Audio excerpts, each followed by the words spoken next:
मोर आपने देखा? मोर किसने किसने मोर देखा? सबने देखा। अब ये बताइए मोर इतना सुंदर क्यों होता है? मोर इतना सुंदर क्यों होता है? कभी सोचा? क्या खाता है? क्या नहीं, आप जरा इसको ध्यान से समझिए। मोर इतना सुंदर क्यों होता है? मोर और मोरनी हैं, वो इतनी सुंदर इसलिए होती है कि मोर की जो सृष्टि उत्पन्न होती है वो खुशी से होती है। मोर जब नाचता है तो उसके खुशी से आंसू टपकते हैं और उसी आंसू को मोरनी अपने कंठ में ले लेती है और गर्भ में ले जाके एक नया मोर पैदा कर देती है। इसलिए मोर सुंदर इसलिए होता है कि वो खुशी से आंसू टपकाता है, अपने खुशी से उसके आंसू गिरते हैं। ठीक इसी प्रकार से ध्यान रखना, अगर हम खुशी से अपनी संतान को पैदा करें तो एक वो संतान देवता तुल्य होती जाके, और कहीं जबरदस्ती वाली संतान है वो संतानें जाकर संसार को दुख देंगी। इसलिए संतान पैदा करना भी कोई हंसी खेल नहीं है। अगर तुम चाहते हो हमारे घर में भगवान राम आए, हमारे घर में भगवान कृष्ण अवतार लें, तो खुशी से संतान को पैदा करना, चाहे भले एक करना, मगर करना बहुत खुशी से। क्योंकि जब मोरनी ने नाचे हैं मोर, तब मोरनी ने संतान पैदा की, खुशी से संतान थी, इसलिए वो इतनी सुंदर पैदा हुई। और आप लोग खुशी से अपने परिवार को चलाएंगे तो परिवार मोर की तरह सुंदर हो जाएगा। और उसके बाद दूसरी बात सुनो कि जिस समय सतगुरु ज्ञान दे रहे हो, मोरनी इसलिए संतान पैदा कर देती है क्योंकि जब मोर नाचता है तो मोरनी एक टक होके उसे देखती है कि कब इसके आंसू निकले नहीं, कि कब हम अपने मुख में ले। वो जमीन पे नहीं गिरने देती है मोर के आंसू, लेकिन वो ये सोचती कब ये खुशी में इतना खुशी होगा तो अब कभी तो इसके आंसू निकलेंगे, तो हम उसे अपने कंठ में लेके एक गर्भ में ले जाएंगे, बच्चा पैदा कर देंगे। ठीक इसी प्रकार से जब सतगुरु धारा प्रवाह का ज्ञान दे रहे हों इस व्यास गद्दी पर, तो उस समय उनके मुख से कोई भी अमूल्य मोती टपक सकता है, अमूल्य मोती गिर सकता है। और जो शिष्य उसी समय उसको अपने कंठ में, अपने हृदय में, अपने अंतःकरण में, अपने मन में धारण कर लेता है, तो एक दिन उसके गर्भ से ज्ञान का सुंदर पुत्र जन्म ले लेता है, जो पुत्र आपके सामने बैठा हुआ है। मेरे गुरुदेव बहुत खुशी से ज्ञान दिया करते थे और मैं बहुत खुशी से मोरनी की तरह ज्ञान लिया करता था। इसलिए उनकी कृपा से इस तन में वो ज्ञान का पुत्र पैदा हुआ है, जो पूरे विश्व में जाके गुरुदेव का डंका बजाएगा कि देखो ज्ञान क्या होता है और कैसे खुशियां का। गुरुदेव से तो बहुत लोग जुड़ते हैं, पर सफल कौन शिष्य होते हैं? जो खुशी से दीक्षा लेते हैं और गुरुजी की खुशी से सेवा करते हैं और गुरुजी भी खुशी से उन्हें देते हैं, तो उनके अंदर एक सुंदर पुत्र का जन्म होता है। हमारे अंदर पुत्र ज्ञान का हर किसी के अंदर है, पर जन्म क्यों नहीं ले पाता है? क्योंकि हम दीक्षा ले रहे हैं। गुरुजी कहते हैं गुरुजी के द्वारे गए तो विकात कहाँ ले आए चंद, कहाँ ले आए चंद, तो गए कहाँ से? अभाव से। जो गुरु के दरबार में अभाव से जाएगा क्या लेके आएगा? न तो भाव है, समय का अभाव है। चलो 2 मिनट गुरुजी की हम देंगे, तो गुरुजी कहते हैं कि एक दिन में तो गुरुजी के रजिस्टर पर नामों नहीं लिखो जाए। चतुर्थाई से गए कि चलो जल्दी से गुरुजी के यहाँ बटोरे आए, फिर अपने घर जाके अपने घर को खजाना बटोरे। तो ऐसा नहीं, गुरुजी के यहाँ बहुत भाव से। और मेरे गुरुदेव तो कहते हैं कि परमात्मा और गुरु तो भाव और कुभाव से नहीं मिलता है, वो तो स्वभाव से मिलता है। जिसका स्वभाव हो भक्ति का, वो गुरु के दरबार में जाएगा तो घर की याद भूल जाएगा। उसे ये नहीं मालूम पड़ेगा सत्संग में टाइम कितना हुआ है, कब खाना खाएंगे, कहाँ भैंसिया क्या कर रही होगी घर पे है। ना घर का ध्यान होगा ना दुनिया का ध्यान होगा, सिर्फ ध्यान ये होगा कि पता नहीं गुरुजी खुशी में क्या सुंदर शब्द दे दें जो मेरे अंतःकरण में जाके जम जाए। प्यारे भक्तों, मेरे अंदर खुशी से गुरु महाराज ने ज्ञान दिया और हमने उसे खुशी से लिया। पहले गुरु को पहचानो और फिर पहचानने के बाद फिर निर्णय करो कि हमें गुरुजी से ज्ञान लेना है। और गुरु जी से ज्ञान लेने के लिए हमें मोरनी की तरह भक्ति करके एकटक होके देखना चाहिए। एक बार हम पे छोटी सी गलती हुई, आपको बता दें, वो प्रसंग आया इसलिए हम बताते हैं। एक बार छोटी सी गलती हुई, गुरुदेव ज्ञान दे रहे थे, हम ज्ञान ले रहे थे। गुरुदेव इसी तरीके से भजन गुनगुना रहे थे। गाना भजन दो प्रकार से गाया जाता है, जैसे हम गाते ना, और एक होता है जो गुनगुनाना होता है। तो गुरुदेव गुनगुना रहे थे, रात्रि का टाइम था, 11 बजे का समय रहे। हम उस भजन को, हमने कहा गुरु जी गुनगुना रहे तो जरा गा के सुना दो तो हम लिख लें। लिखने हम बहुत, हम मतलब कैसे थे, जिज्ञासु थे, लाओ गुरु जी का भजन लिखते हैं। आज आपको भजन ज्ञान संध्या का रहस्य बता रहे हैं कि तो गुरुदेव गुनगुना रहे थे। हमने गुरुदेव से कहा गुरुदेव हम लाओ लिख लें। हमने कलम कागज लिया और गुरुदेव ने भजन गाना शुरू किया, हमने लिखना शुरू किया। मुझ पे एक छोटी सी गलती हो गई। क्या हो गई? एक क्षण के लिए मेरा ध्यान मैनपुरी चला गया। गुरु जी के दरबार में, हमने कल बताया था सत्संग में, ध्यान 1 मिनट भी हटाना नहीं चाहिए कहीं के लिए। ये नहीं सोचना चाहिए कि कहीं से फोन आ गया तो वहां चाहे फोन साइलेंट कर दो।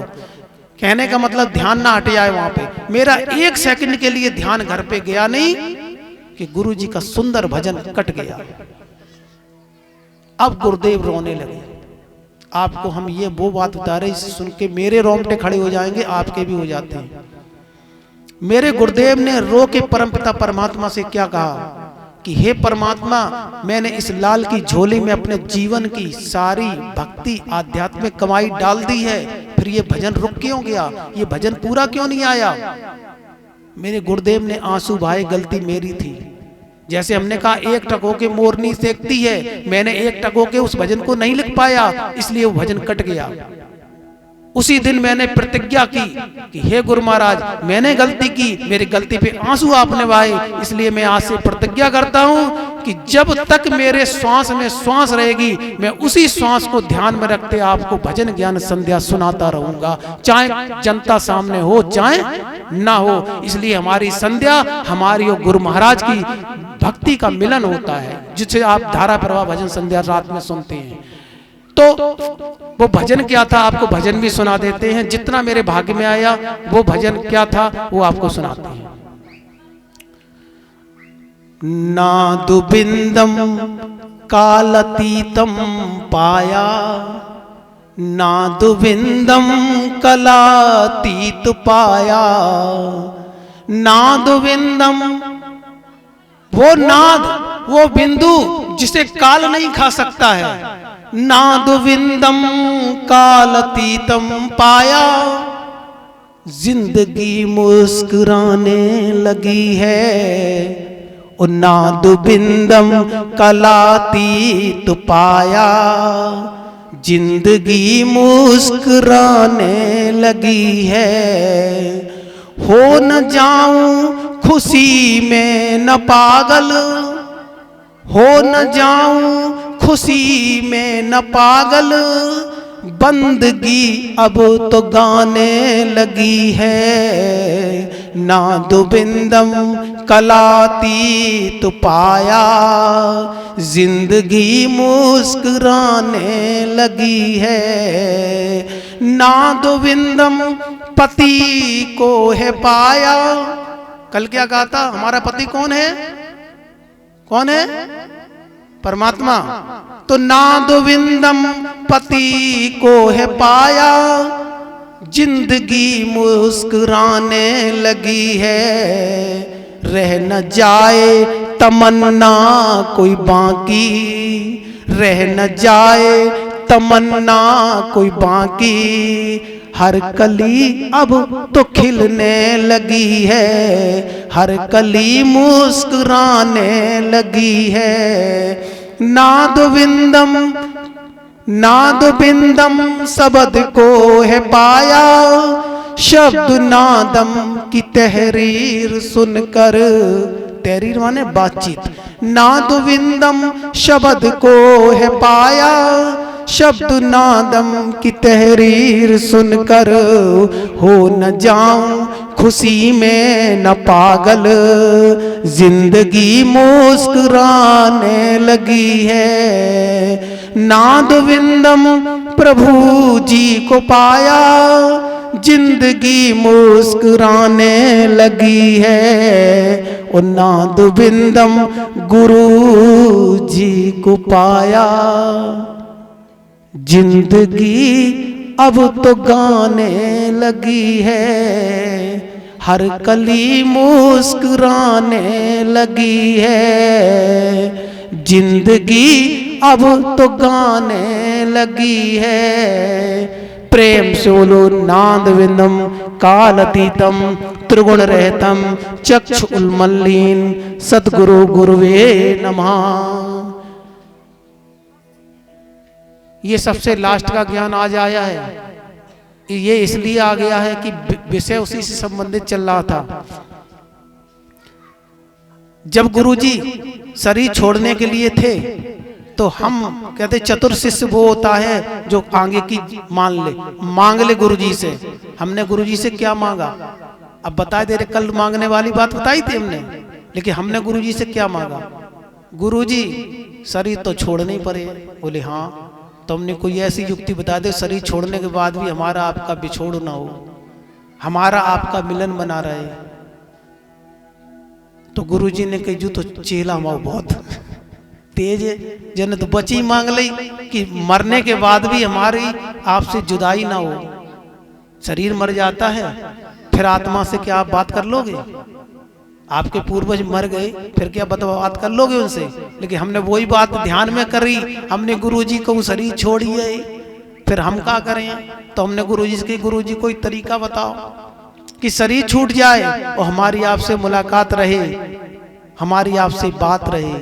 तो मेरे गुरुदेव ने वही ज्ञान दिया कि जितने गुरु हुए हैं, चाहे स्वामी हृदय सम्राट स्वरूपानंद जी हुए हैं, चाहे अध्यात्म सम्राट स्वामी अद्वैतानंद जी हुए हों, चाहे श्री पांडरेवासी महाराज हुए हों, या XYZ कोई भी परमहंस विवेकानंद हुए हों, रामकृष्ण परमहंस हुए हों, जितने भी गुरुओं ने शरीर को छोड़ा है और परम गति को पाया है वह उसी नाद विंद में चला गया है। इसलिए जा, तेरे ऊपर बहुत बड़ी कृपा है, मैंने तुझे नाद विंद का दीक्षा कर दी, दसम द्वार ऊपर की दीक्षा कर दी है, उसे परमहंस दीक्षा कहते हैं। मेरे श्री गुरु महाराज ने नाद विंद को मिला दिया हमसे, उस परमात्मा को मिला दिया। अब जब चाहते तब गुरुजी से मुलाकात होती है और जब चाहते तब गुरुजी से बात होती है। इसीलिए हमने कल कहा था कि जो अर्जी लगाएगा हम गुरुजी से पूछ लें पहले, तब हम उत्तर देंगे। हम आज भी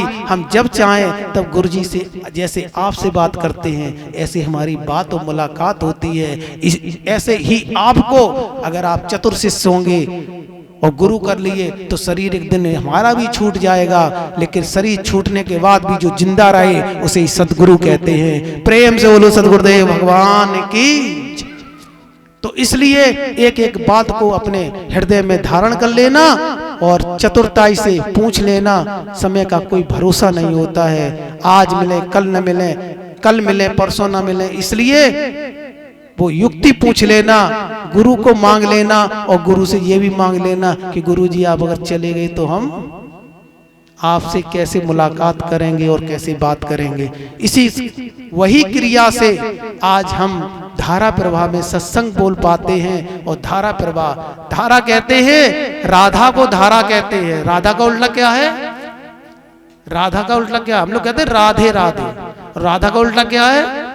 धारा। इसलिए धारा को पा लेना तो राधा तो अपने आप मिल जाएंगी, और राधा मिल गई तो कृष्ण कहीं जाने वाले नहीं, वो भी मिल जाएंगे। हम मंदिरों में भगवान को ढूंढने जाते हैं, पर मंदिरों से अगर भगवान को इतना प्रेरित कर दें तो मंदिर से भी चलकर भगवान हमारे घर पर आ जाते हैं, क्योंकि वो भक्त के बस में है। भक्त जहाँ चाहे प्रेम से बुला सकता है।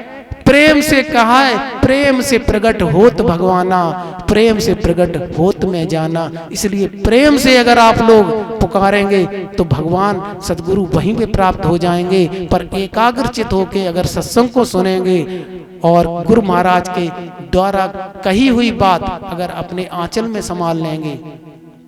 ये बात हमने एक बात और इसलिए कही, महाभारत हुआ था, महाभारत में भगवान कृष्ण ने अर्जुन को क्या सुनाया?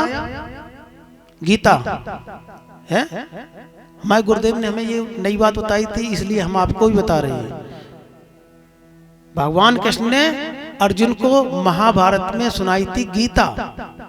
अब महाभारत जब खत्म हो गया तब भगवान कृष्ण ने अर्जुन को क्या सुनाया? जब गीता सुनाई थी युद्ध में तो अर्जुन बोले कि भगवान कृष्ण जी आप तो हमारी सखा हैं, एक प्रार्थना है आपसे, और आप गुरु जी भी हैं, एक प्रार्थना है। बोले क्या? अर्जुन ने कहा कि महाभारत में तो लड़ाई चल रही थी, अब फुर्सत हो गई है, अब फिर दोबारा से वो गीता सुना दो। क्या कहा? कि लड़ाई खत्म हो गई है, अब दोबारा से फिर वो गीता सुना दो। तो मालूम है भगवान कृष्ण ने क्या कहा? कि अब मेरी औकात नहीं कि हम गीता तुम्हें सुना पाए। महाभारत काल में तो हमने गीता सुना दी थी। भगवान कृष्ण के शब्द हैं ये कि अब हम आपको वो गीता नहीं सुना पाएंगे जो उस समय सुनाई थी। कुछ लोग कहते हैं ना कि अबे तो ने फुर्सत हो जाए तब घर के सत्संग सुनिए। ऐसे ही अर्जुन ने कहीं न फुर्सत हो गए युद्ध से, अब लाओ सत्संग सुने। तो भगवान कृष्ण बोले अब हम सुनाई नहीं पाए। बोले काहे? बोले ना तब जैसी परिस्थिति है और न तब जैसी स्थिति है। सीमा पे खड़ा होता है, उस समय जो वो कह सकता है वो बाद में नहीं कह पाता है, क्योंकि उस समय स्थिति और परिस्थिति दोनों अलग होती हैं। उस समय युद्ध में बहुत से लोग अज्ञानी थे। ये महाभारत हमारा जीवन का युद्ध है। इसमें भगवान कृष्ण हमको गीता सुनाते हैं और भगवान सदगुरु हमको ज्ञान सुनाते हैं। इसलिए हम जब भी सत्संग सुने ध्यान को एकाग्रचित होके, ध्यान रखना, ध्यान को एकाग्रचित होके जब हम सुनेंगे तो हम उस परमपिता परमात्मा को प्राप्त कर लेंगे और गुरु महाराज की युक्ति को समझ पाएंगे। प्रेम से बोलो सदगुरुदेव भगवान की, परमहंस दयालु महाराज की। यहाँ से जाके अपने मन लगा के भोजन बनाना खुशी से, जिससे कि आपके घर में खुशियां पैदा हों। और इस ज्ञान में जो कुछ आपने सुना उसे अपने एक छोटी सी डायरी बना के याद रखना। और अगर डायरी खो भी जाए तो घर का परमात्मा चैनल कहीं खोने वाला नहीं है, उस पे सत्संग के रूप में यही प्रवचन आपको दोबारा सुनने को मिलेंगे। प्रेम से बोलो सदगुरुदेव भगवान की।